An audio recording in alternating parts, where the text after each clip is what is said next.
This is where it happened. These both two incidences happened. I lived right here. I was walking home and right along here or here, right here in the bushes was this big, now look, I remember everything about this incident. I can totally remember it. I'm in high school and senior. I'm not so young, I can't remember, but I can't see the face. Can't remember the body. But what I saw, Bigfoot didn't exist. There was no Bigfoot. That was not an option. I saw an Indian boy, a big Indian boy watching me. And I had to walk by him. And I knew he was there for me to watch me. He was in a relaxed position. So I knew I knew that unless I saw him make a move, I didn't have to worry. That's what's going through my mind. Um, and so I watched him all the way with my peripheral vision. And he never flinched a muscle or moved a muscle. He just watched me and he knew that I could see him. He was there to see me. And I thought it was a Native American boy watching me, a pervert. Okay, a little while later, the next thing that happened,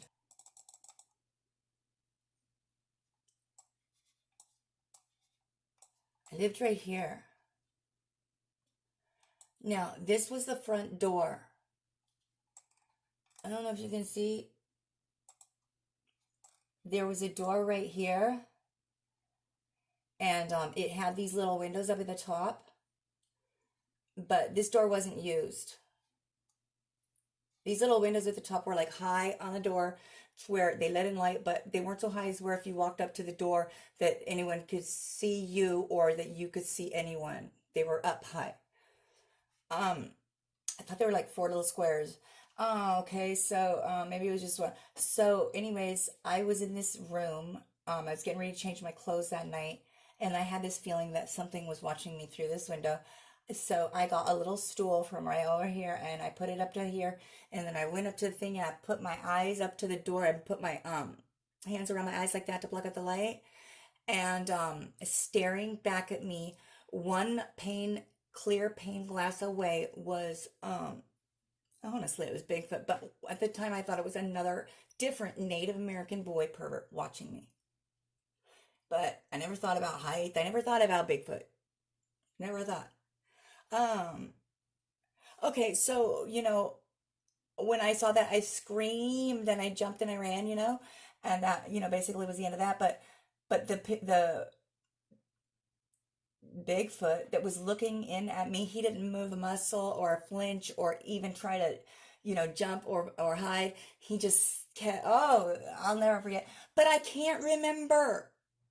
I remember every detail, everything, but I need to get into hypnosis so I can try to remember what I saw.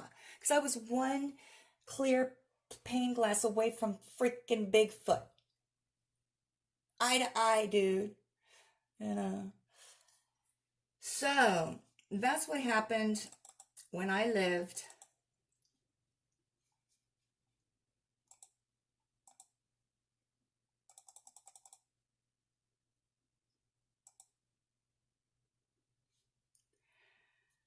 right here. Now, look,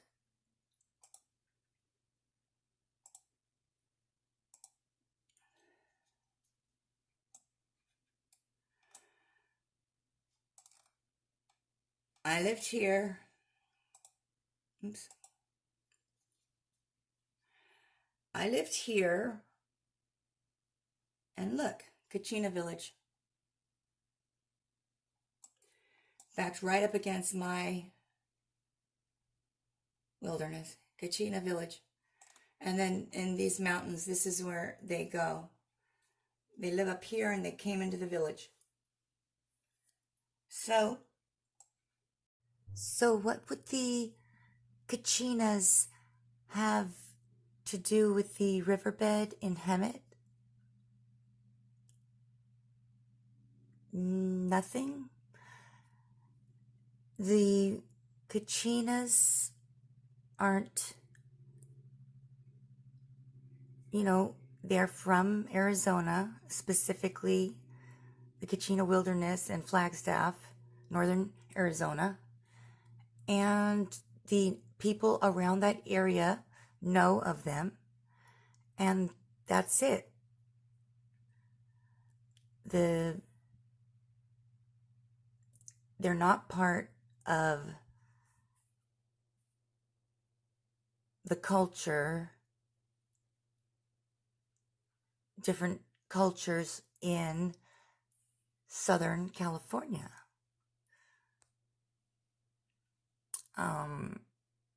But Bigfoot sightings are common to both places.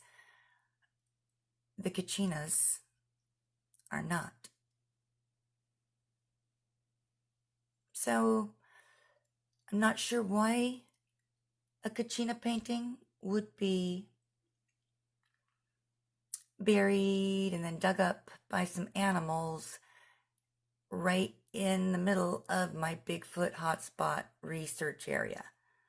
I didn't dig the painting out of the ground. I just pulled it out of the ground. With my bare hands. I wasn't digging.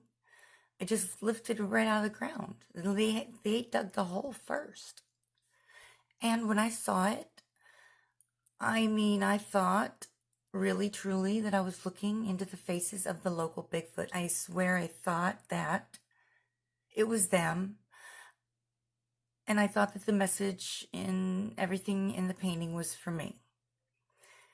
And then having time to think about it and doubt myself, because that's pretty far-fetched, I do not like the idea of people thinking that I took something that didn't belong to me like that. But, regardless of whether or not there is a message in here that I think I see, the truth behind this message that I think I see had so much power and effect on me